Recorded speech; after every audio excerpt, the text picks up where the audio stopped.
O texto escolhido foi Gênesis 3 e 6, que apresenta o momento crítico da desobediência de Eva e Adão no Jardim do Éden. Ao ler essa passagem, chama atenção a profundidade da escolha humana diante do limite estabelecido por Deus. A primeira impressão é de que, mesmo diante de uma criação perfeita, com tudo que poderia desejar, Eva e Adão enfrentaram a tentação. Algo que demonstra a liberdade que Deus deu à humanidade. A narrativa levanta uma questão central. Por que Deus permitiria que o homem pecasse se ele sabia do risco? A leitura mostra que a liberdade é essencial para a justiça divina. Sem escolha, não há responsabilidade. Além disso, essa passagem revela que a natureza humana já carrega uma inclinação ao pecado desde cedo, algo que pode ser comparado ao comportamento de uma criança que insiste em enfiar o dedo na tomada ou tocar no que é proibido, mesmo com os pais estabelecendo limites claros. Esse impulso demonstra que, mesmo sem compreensão completa das consequências, as crianças já possuem a intenção e o desejo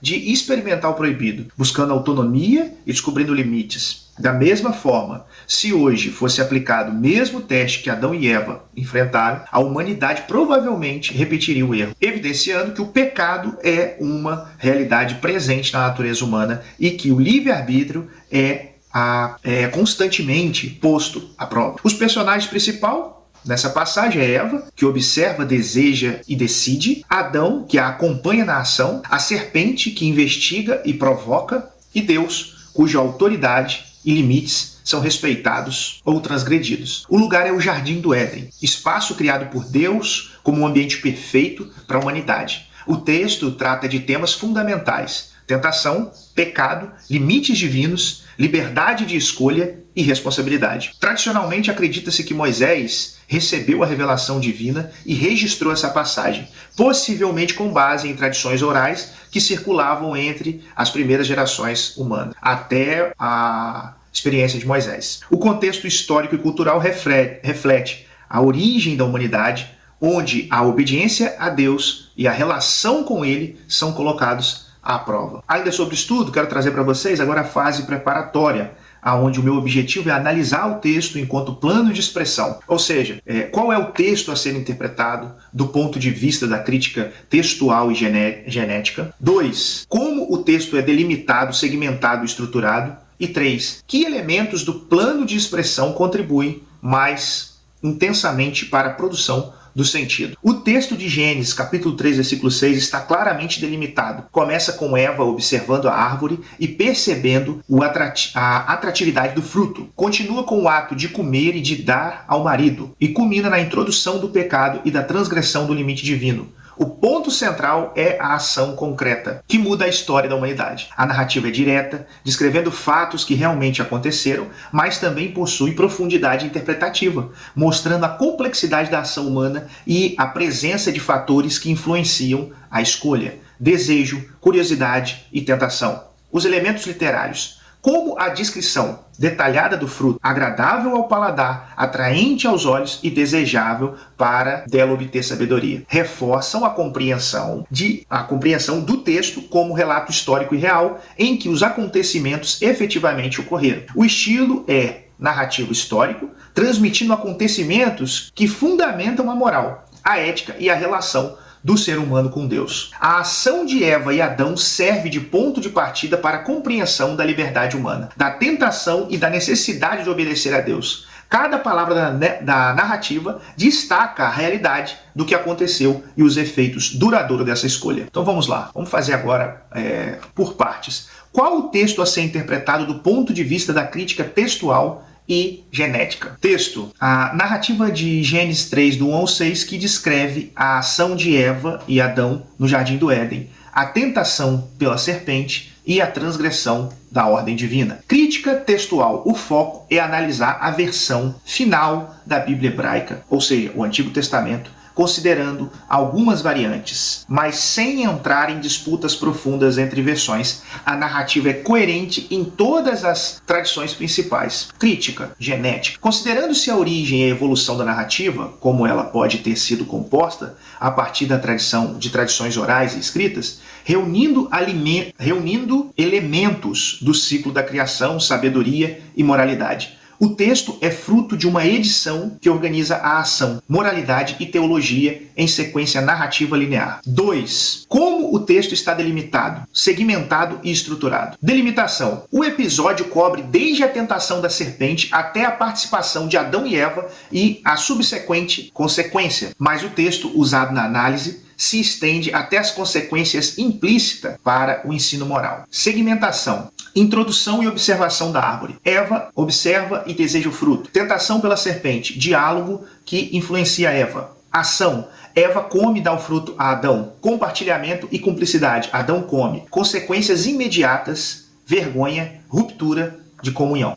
Quanto à estrutura, ela é linear e progressiva, com um encadeamento casual. Percepção, desejo, ação e consequência. Cada segmento corresponde a uma fase da ação, facilitando a análise nos diferentes ciclos: espaço-temporal, teológica, sociocultural, psicossocial e missional. 3. Que elementos do plano de expressão contribuem mais intensamente para a produção do sentido? Verbos de ação e percepção. Aqui eu tenho os elementos com os verbos de ação. Viu, comeu, deu. Indicam iniciativa, responsabilidade, indicam a sequência temporal. Sobre os personagens e os agentes, nós temos Eva, Adão, serpente e Deus. Cada um cumpre um papel específico.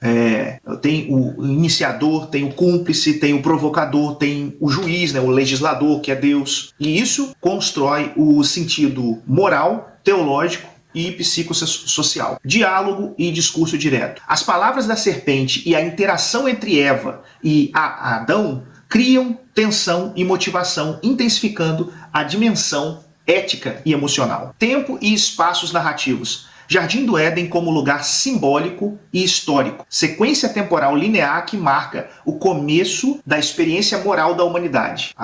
Eu trato o Jardim do Éden como um lugar histórico, porque eu acredito que aquilo aconteceu de fato, porém, eu acredito que ele também tem uma simbologia. Então, por isso que eu coloquei, o lugar é simbólico e histórico. Na verdade, é um lugar histórico, mas há todo um simbolismo também intrínseco. Não estou dizendo que essa passagem é uma ilustração ou uma forma de contar por que o homem pecou. Não é isso que eu estou querendo dizer. Eu acredito que ele é simbólico, porque ele representa um lugar perfeito, preparado por Deus. Então, assim, tanto é que nós não temos acesso a ele. Então ele também tem um contexto simbólico, na minha forma de ver, mas antes de tudo histórico. Contraste e causalidade. Limite estabelecido por Deus versus a transgressão humana reforça consequências, moral e a necessidade de redenção. Símbolos e imagem. A árvore, o fruto, a serpente, elementos que condensam a tentação. Escolha, desejo e transgressão, permitindo múltiplas camadas de interpretação teológicas, sociocultural e psicossocial.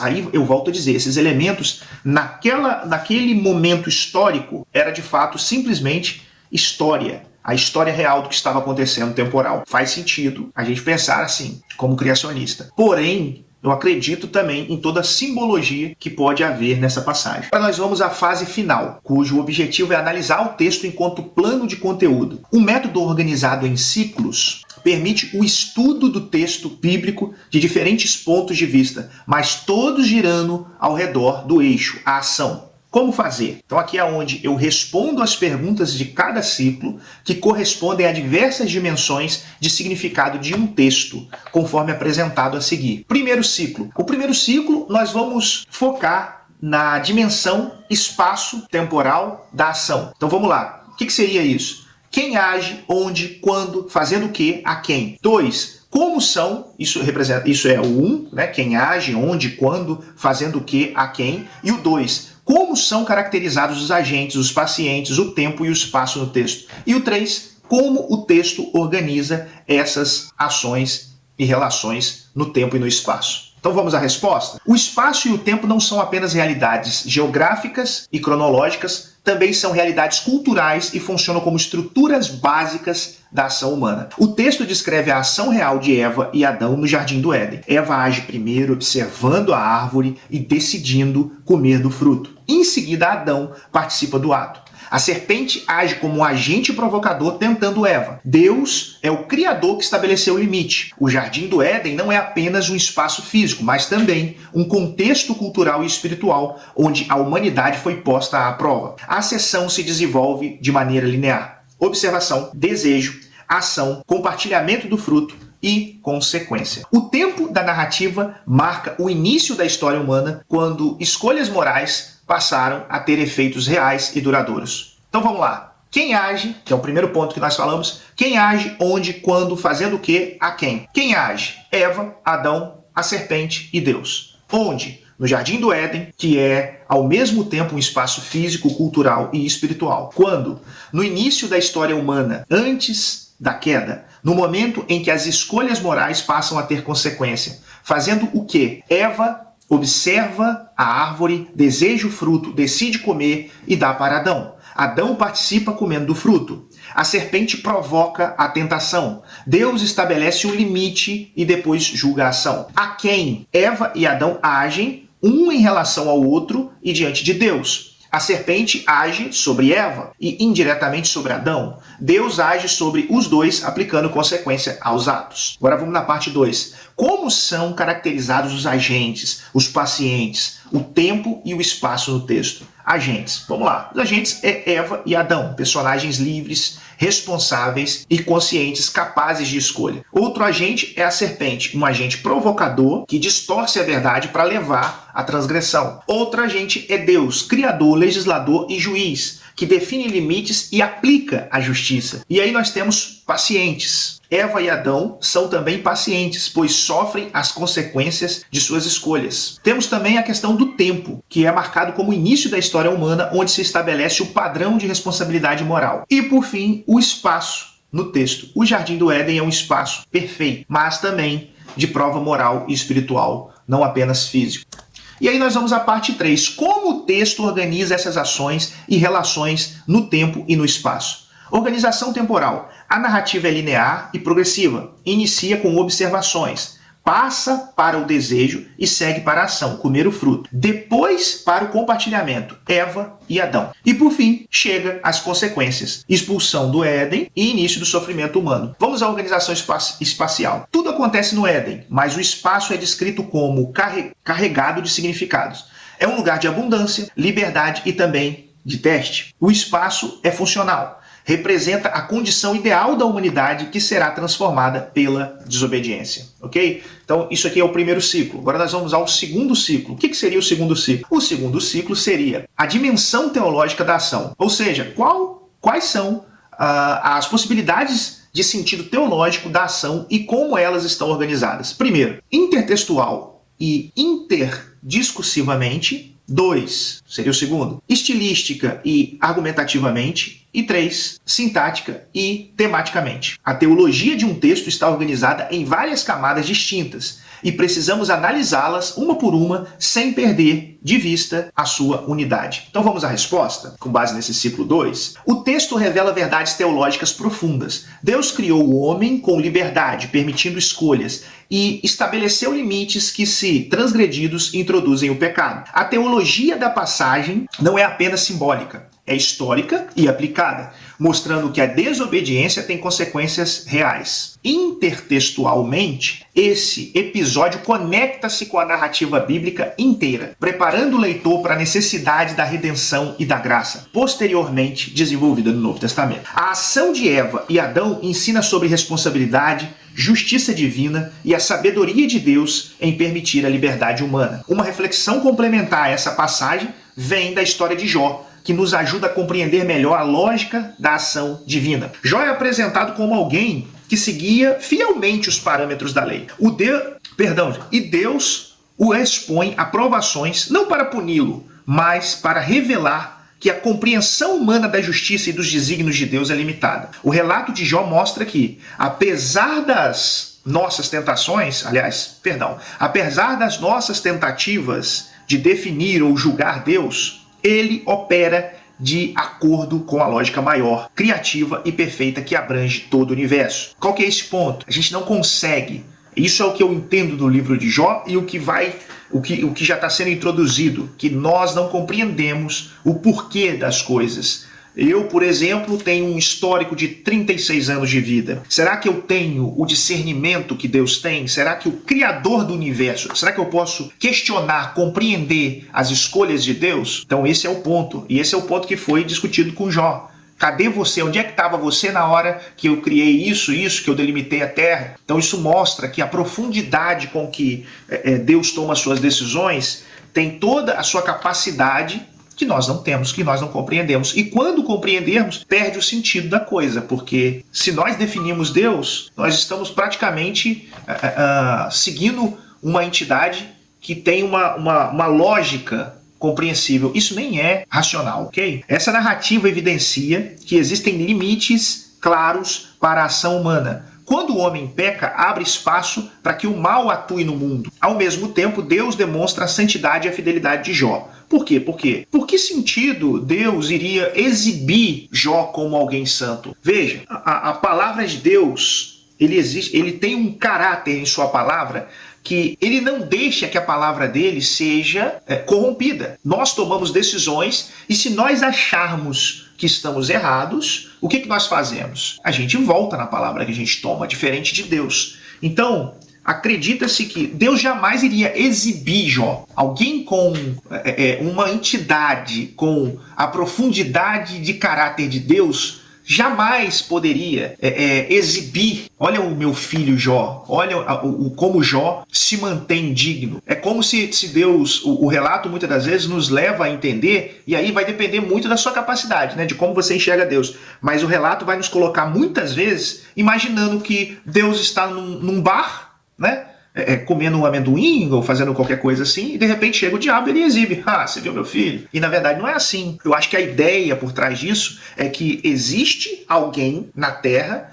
que não dá liberalidade para o pecado. Então é preciso que haja na Terra, uma vez que nós acreditamos em uma queda de uma entidade antes da criação, que no caso seria Lúcifer, né? O conceito seria esse. Então, assim, ele foi punido e por que nós não somos? Então tem todo aí um debate, todo um conceito focado no caráter de Deus, no sentido de que tem que haver alguém na Terra capaz, e agora a gente vai para o Apocalipse, alguém capaz de abrir o livro, que aí a gente remete à redenção, a gente remete ao Cristo. Ou seja, por que alguém tem que morrer na cruz para salvar a humanidade? Não é que alguém tem que morrer na cruz, é que trata-se de um sacrifício. Trata-se ainda de um testemunho de alguém que foi humilhado, que sofreu, que negou-se a si mesmo, mas que foi humilhado em última instância e ainda assim foi uma pessoa boa, uma pessoa pura, uma pessoa justa, uma pessoa santa do primeiro ao último dia de vida. E mesmo sendo humilhado, ele de forma alguma blasfemou, ele de forma alguma desejou o mal. Então, Jesus é essa personificação da pessoa que não dá legalidade. E através dele, todos os homens recebem essa herança de conduta. Através dele, através da graça, através do Espírito Santo. Então eu acho que o tema se aprofunda por aí, aonde a gente não compreende a profundidade das escolhas de Deus. Então, focando aqui, essa narrativa evidencia que existem limites claros para a ação humana. Quando o homem peca, abre espaço para que o mal atue no mundo. Foi o que eu acabei de falar agora. Ao mesmo tempo, Deus demonstra a santidade e a fidelidade de Jó, revelando que há uma ordem e uma justiça divina, mesmo em meio ao sofrimento e à tentação. Assim, tanto em Gênesis 3:6 quanto na história de Jó, reforçam que a liberdade humana é real, mas sempre se insere dentro do contexto da justiça e da sabedoria e soberania de Deus. Então agora eu vou aplicar o ciclo 2, né, que é a dimensão teológica da ação, 1 a 1. Né? Então vamos ao primeiro. Primeiro, intertextual e interdiscursividade. O que esse nível pergunta? Com que outros textos e discursos bíblicos, litúrgicos e teológicos esse episódio conversa? Que leitura posteriormente canônica e comunitárias ressignificam o episódio? Possibilidades de sentido teológico. Queda e doutrina do pecado. Leitura que conecta Gênesis 3 ao ensino paulino. Exemplo. Por meio de um homem entrou o pecado. A narrativa torna-se núcleo explicativo para a condição humana decaída. Esperança messiânica é outra possibilidade do sentido teológico. A leitura que identifica em Gênesis 3 uma promessa que aponta para a restauração futura. Juízo e graça simultânea. A leitura que vê no ato tanto a justiça divina, consequência, né, quanto os sinais de misericórdia, que são as vestes, a promessa. Outro ponto muito interessante é que Adão e Eva estavam ali se escondendo, se protegendo, tampando a sua vergonha com folhas de figo, né, se eu não me engano, e Deus prepara para eles pele de animal, que subentende o primeiro sacrifício, ou seja, o primeiro sinal de graça e também a primeira promessa, assim, a primeira figura de promessa ali exemplificada do que seria o Cristo. Então ali no primeiro relato de Gênesis 3, a gente já vê a questão do Cordeiro, né, que seria morto e que foi morto para tampar as nossas vergonhas, né, para nos redimir. Então aqui a gente já tem o sentido da graça no primeiro, naquela passagem ali do capítulo 3. Vamos ao testemunho pastoral. Uso intertextual com provérbios e salmos para ensinar sobre tentação, sabedoria e o temor de Deus. Como são organizados? Camada narrativa. O episódio funciona primeiro como uma história, depois é relembrado e reinterpretado em outras partes das escrituras e finalmente é usado para a pregação disciplina. Tensão entre juízo e promessa. É o fio que garante unidade intertextual. 2. Estilística e argumentativamente. O que esse nível pergunta? Que recursos narrativos e estratégias argumentativas o autor usa para produzir o sentido teológico? Então a gente vai às possibilidades de sentido teológico. Focalização seletiva. Eva age primeiro, a serpente fala, Deus fala depois. Cria uma leitura em que a iniciativa humana é real. Portanto, a responsabilidade moral é enfatizada. Economia verbal e sequência casual. Verbo de percepção, desejo, ação e consequência. Constrói um argumento ético-teológico e a liberdade implica consequência. Contrastes e ironias narrativas. O lugar perfeito torna-se o lugar de queda. Enfatizam a distância entre a intenção criadora de Deus e o resultado humano, gerando reflexões sobre soberania e liberdade. Como estão organizadas argumentativamente? Premissa: Deus dá ordem, ou seja, Deus impõe o limite. Narrativa de transgressão mostra a queda da premissa, ação humana. Demonstração de consequência: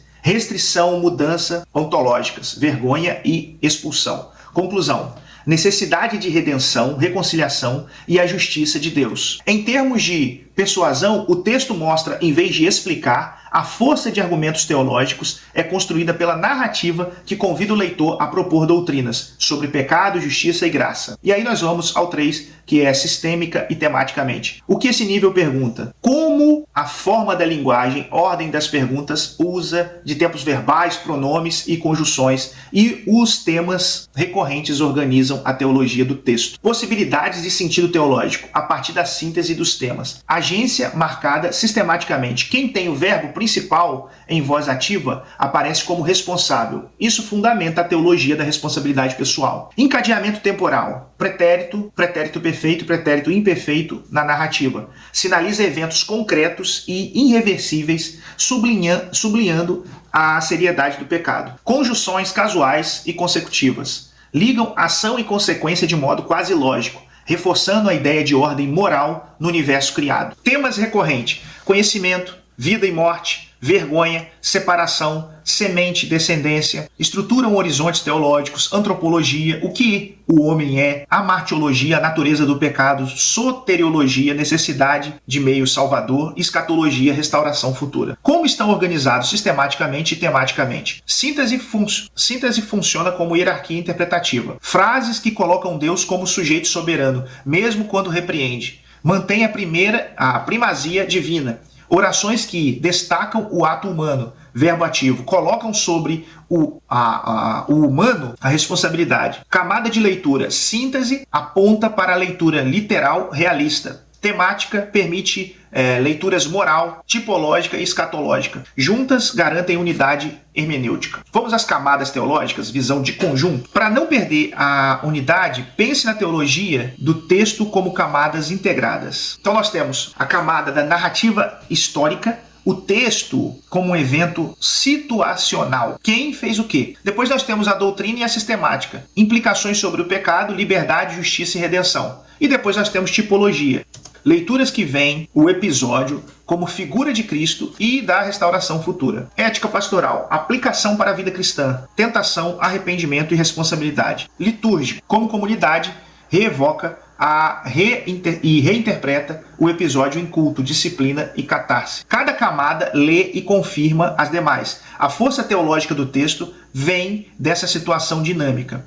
E, ao mesmo tempo, narrativa concreta e banco de questões teológicas profundas. E aí nós vamos ao terceiro ciclo, que é a dimensão sociocultural da ação. Como o texto, em interação com o seu mundo da vida, dá sentido à ação sob os pontos de vista da sociedade, cultura e religião. A sociedade e cultura e religião são realidades complexas, fruto de ação e de interação organizada e conflitiva de pecados e instituições. O texto reflete a sociedade inicial da humanidade e a relação entre normas divinas e comportamento humano. A ação de Eva e Adão demonstra como os seres humanos, mesmo em um ambiente perfeito, são suscetíveis à tentação. Culturalmente, a narrativa evidencia a tendência humana de testar limites e buscar o proibido, algo natural desde a infância, como quando uma criança insiste em tocar no que é proibido. Religiosamente, o texto estabelece uma base da moralidade,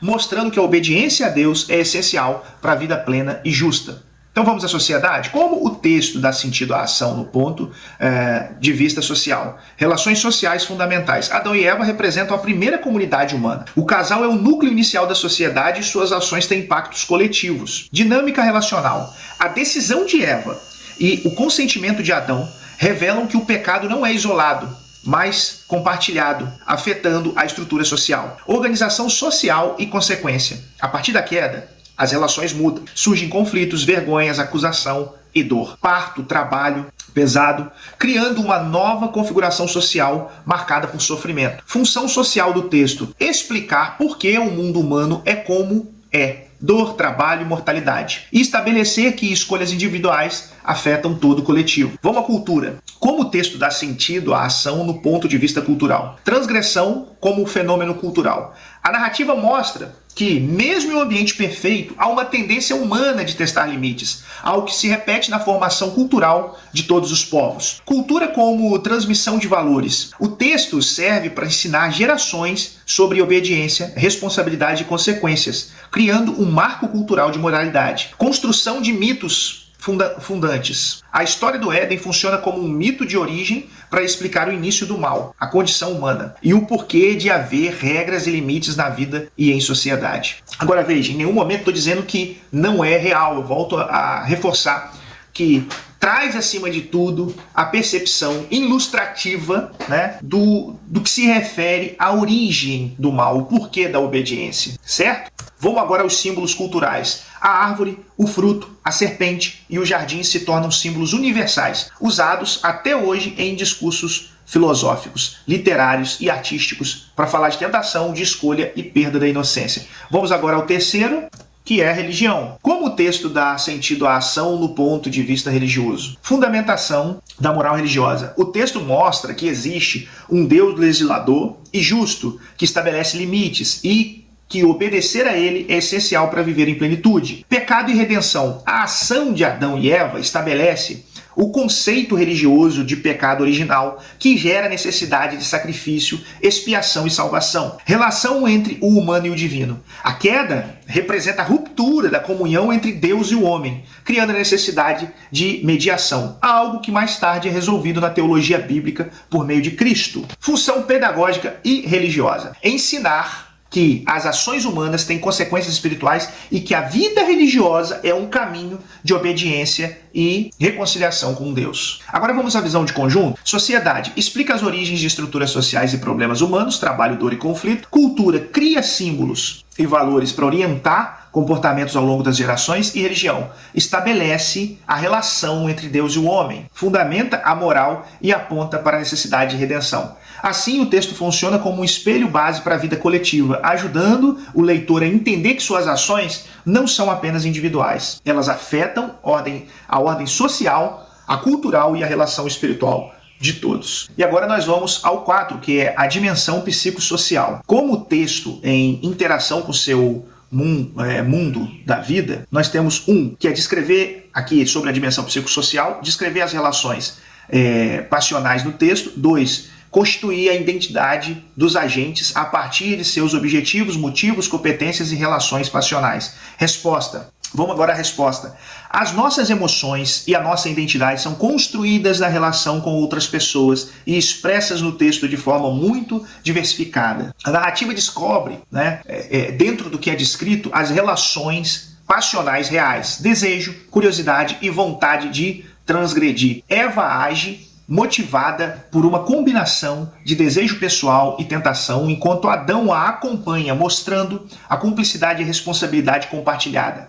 A serpente desenha um papel provocador e Deus, embora não intervenha diretamente antes do ato, estabelece a referência moral. A identidade dos agentes se constrói através das escolhas, mostrando a complexidade da condição humana e a necessidade de reflexão sobre as consequências das ações. Então vamos lá. 1. Como o texto descreve as relações passionais? Emoção e desejos que movem a narrativa. Primeiro, curiosidade e desejo. Eva olha para o fruto, percebe que ele é agradável aos olhos e desejável para dar entendimento. Isso mostra um desejo de conhecimento e de autonomia. Medo e vergonha. Após comer, tanto Eva quanto Adão sentem vergonha e se escondem de Deus. A narrativa registra a emoção que acompanha a transgressão. Depois vem a cumplicidade. A ação de Eva influencia Adão e ele participa do ato. Isso mostra que emoções e decisões são contagiosas e compartilham a força motivadora. Sedução e persuasão. A serpente usa um tom persuasivo, apelando aos desejos de Eva, criando uma relação de fascínio e dúvida, dor emocional. Ao final, a tristeza e frustração pela perda do estado de comunhão com Deus e pela expulsão do Éden. Vamos à síntese? As relações passionais no texto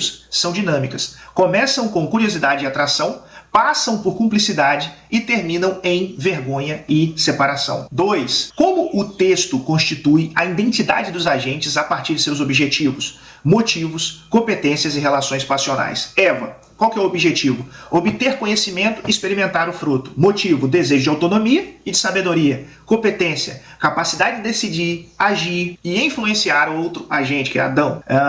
Relação passional, movida pela atração, pelo proibido e pela persuasão da serpente. Identidade construída, figura de curiosidade e iniciativa, mas também de vulnerabilidade emocional. Representa a humanidade como explorada e, ao mesmo tempo, frágil diante da tentação. Agora, sobre o Adão, qual o objetivo? Participar da experiência que Eva propõe. Motivo, cumplicidade, desejo de não ficar separado dela, competência, poder de escolha consciente. Relação passional, solidariedade afetiva com Eva, mas também passividade diante da situação. Identidade construída, responsável, solidário, mas também corresponsável pelo erro. Carrega o peso da consequência. E aí nós vamos ao outro agente, que é a serpente. Qual o objetivo? Induzir a desobediência. Qual o motivo? Opor-se a Deus e corromper o plano divino. Qual a competência? Habilidade de argumentar e reduzir. Relações passionais, manipulação e astúcia. Usa o desejo de Eva para atingir seu propósito. Identidade construída, figura arquétipa do tentador e do mal personificado. Deus. Qual que é, agora sobre sobre Deus enquanto agente? O objetivo é manter a ordem moral e relacional da criação. Qual o motivo? Amor e justiça. Deseja o bem da criatura, mas precisa manter sua santidade. Agora, não só por isso, mas também por quê? Porque ele dá ao homem o poder de escolha. Nós não somos obrigados a segui-lo. Nós não somos obrigados a amá-lo. Nós temos que escolher. Isso é muito simples de entender. Aqueles que são casados ou que têm um relacionamento, você aceitaria ter um relacionamento com uma reprodução humana? Imagina um robô perfeito humano, é um ser humano normal. Imagina aquele robô, agora em tempos de inteligência artificial, imagina um boneco ou uma boneca totalmente realista, como já existe, perfeito. Você aceitaria se casar, se relacionar com um boneco que não tem poder de escolha? Ou ainda, vamos ainda trazer essa ilustração para o mais lógico.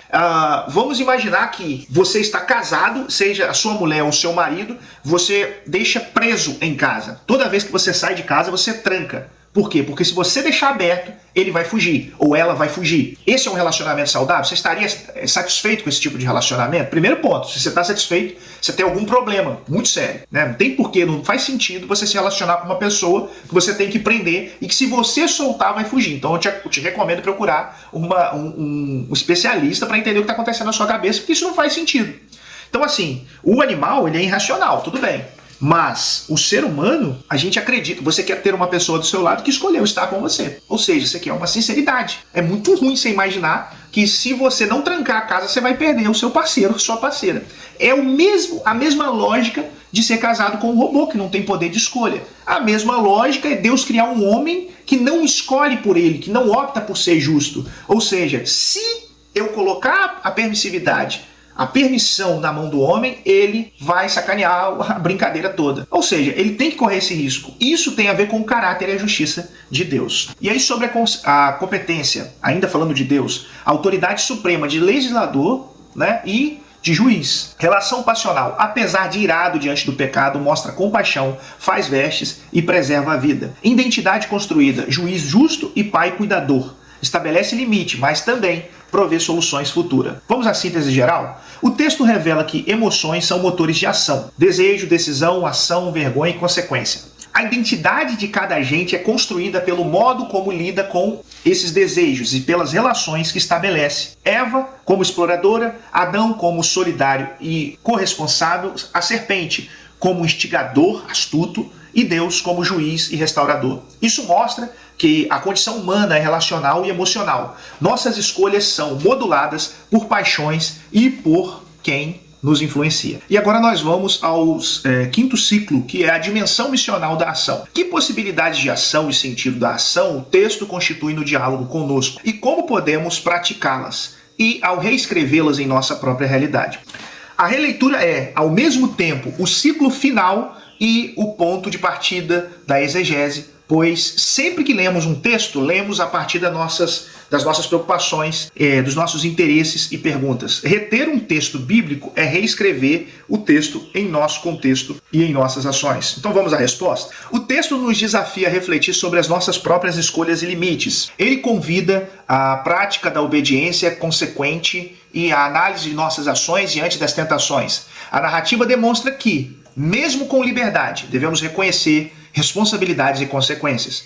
Em nossa realidade, podemos aplicar a lição do Éden, reconhecendo a importância de respeitar limites e confiar na orientação de Deus, refletindo sobre como nossas decisões moldam não apenas nossa vida, mas também a sociedade à nossa volta. Então vamos primeiro a que possibilidades de ação e sentido da ação o texto constitui no diálogo conosco. Possibilidades de ação e sentido, autoconhecimento e consequência moral. O texto nos ajuda a refletir sobre nossas próprias decisões, desejos e motivações, levando-nos a conhecer quando estamos sendo tentados e a ultrapassar limites. Responsabilidade individual e coletiva. Mostra que nossas escolhas têm impacto não só pessoal, mas também social. Famílias, comunidade e até gerações sofrem ou se beneficiam das nossas decisões. Restauração e relacionamento. Convida a reconciliação com Deus e com o próximo, reconhecendo falhas e buscando restauração, assim como Deus vestiu Adão e Eva,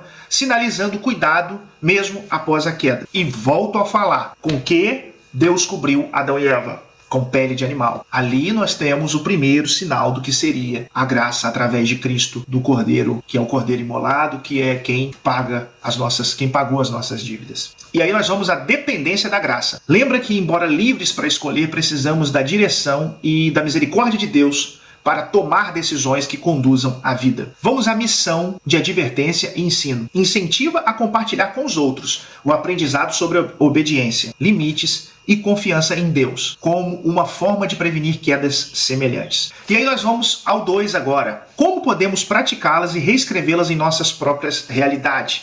Então a gente vai fazer aqui as práticas pessoais. Vigiar e discernir, estar atento às vozes internas e externas que nos afastam da verdade de Deus. Assim como Eva foi seduzida pela serpente, devemos aprender a identificar serpentes modernas, mentiras, ideologias e tentações, que seriam as serpentes modernas? Pode ser uma pessoa, pode ser uma influência de uma pessoa, e pode ser vozes internas. Quando eu falo de pessoa, eu falo de vozes externas, pessoas que vêm mesmo de forma física falar alguma coisa com você. E aí nós temos as vozes internas, que são formadas por ideologias, né? Esses conceitos que são difundidos. Por exemplo, por que eu tenho que ter o corpo muito apresentável? Não estou dizendo que isso é pecado, tem nada a ver com critério se é pecado ou não.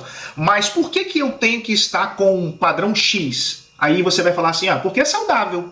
Ok. Mas você já notou que existem pessoas que fazem uso de anabolizantes? E, novamente, sem crítica, só estou falando, por que existe um grupo de pessoas que fazem uso de anabolizante que a própria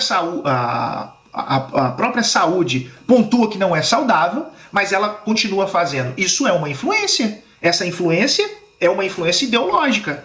Tipo, existe um ideal que está sendo... Não vale a pena ter o corpo assim, etc e tal. Não faz mal. E aí existe uma corrente que vai influenciar um monte de pessoas.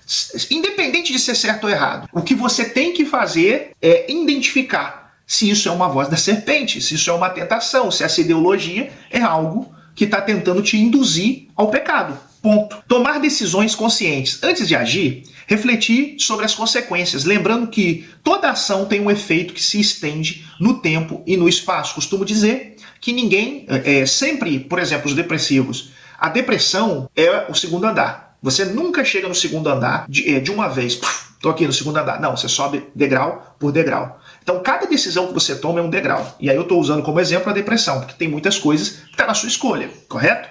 Da mesma forma, o pecado, da mesma forma, a queda, da mesma forma, outras diversas consequências. Precisamos entender que nenhuma das nossas ações são necessariamente isoladas. Nenhuma das nossas ações ficam isoladas àquela ação única. Por exemplo, eu tive uma experiência com uma pessoa muito mal-humorada no ambiente de trabalho. Ok, ela estava mal-humorada porque estava num trabalho que não gostava. Até aí tudo bem. Muitas pessoas fazem isso. E tem pessoas que já têm essa personalidade mais fechada, mais mal-humorada.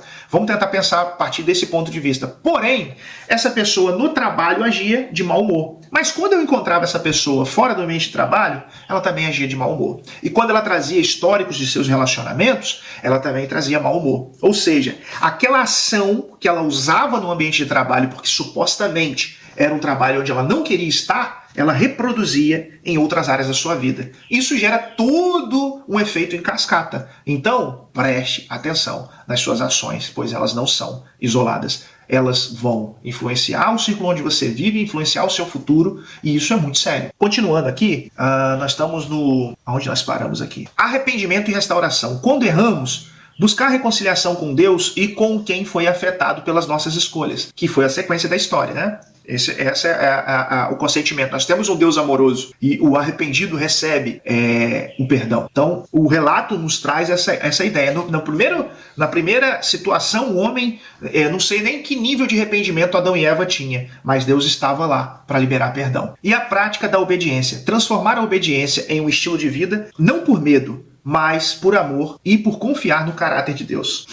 Agora vamos às práticas comunitárias. Por que refletir em práticas comunitárias? Porque as suas decisões afetam a sua comunidade. Educação moral e espiritual. Ensinar princípios de responsabilidade, obediência e discernimento às novas gerações. Solidariedade. Apoiar pessoas que caíram ou enfrentaram tentações, ajudando-as a se reerguer e não permanecer na culpa. Isso traz aquela perspectiva de Eutico caindo da janela, aonde Paulo está pregando. Eutico cai da janela, inclusive foi até tema da nossa célula e da mensagem do domingo passado, aonde Eutico cai da janela, né? Paulo está pregando, está saindo da cidade, e aí ele quer pregar o máximo possível, a pregação se estende, e aí Eutico sentado na janela, cai a janela do terceiro andar. E como que Paulo reage diante daquela situação? Ele vai até Eutico, abraça Eutico está morto e Eutico volta à vida. Ou seja, a atitude de Paulo diante daquela situação poderia ter sido simplesmente de julgamento. Nós começamos por olhar para os Euticos, e pensar o seguinte: vai cair da janela. Tem uns que até torcem, eu sou um deles, muitas das vezes eu admito, que eu ouvi falar assim: você vai cair da janela e vai se machucar, vai talvez não morrer, mas vai se machucar. E quando cai, a gente pensa assim: bem feito, né? Essa é a nossa atitude natural. Mas Paulo nos ensina a agir de uma forma diferente. Esse pensamento coletivo é de que nós somos Adão, é de que nós somos Eva. E de que nesse momento talvez você não seja Adão, mas você já foi e você pode voltar a ser. Isso se chama empatia. Olhar para aqueles que estão em uma situação de, digamos assim, até mesmo de burrice ou de ignorância, mas que nós também já tivemos isso, ok? É muito comum as pessoas falarem assim, culpar a Eva, culpar Adão, mas na nossa vez, nas nossas escolhas, e eu acho que todo mundo concorda com isso, a gente agiu da mesma forma e age da mesma forma. Tanto que carecemos de Cristo para nos salvar. Missão e evangelização, ainda sobre práticas comunitárias. Eu posso usar o texto para falar de Cristo como aquele que reverteu os efeitos da queda, convidando outros a participarem dessa restauração. Vamos à síntese geral dessa parte? O texto se torna um espelho de nossas próprias escolhas. Ao reler a queda de Adão e Eva, podemos identificar nossos frutos proibidos e nossas serpentes. Também se torna um mapa. Aponta para como viver de forma sábia e obediente, construindo uma sociedade mais justa, saudável e alinhada com o propósito de Deus. E, finalmente, se torna um convite missional, aplicar o aprendizado não só para nós mesmos, mas para transformar o ambiente ao nosso redor, anunciando a redenção e graça. Bom, foi isso, esse é o exercício. Espero que eu tenha sido o mais claro, o mais objetivo possível.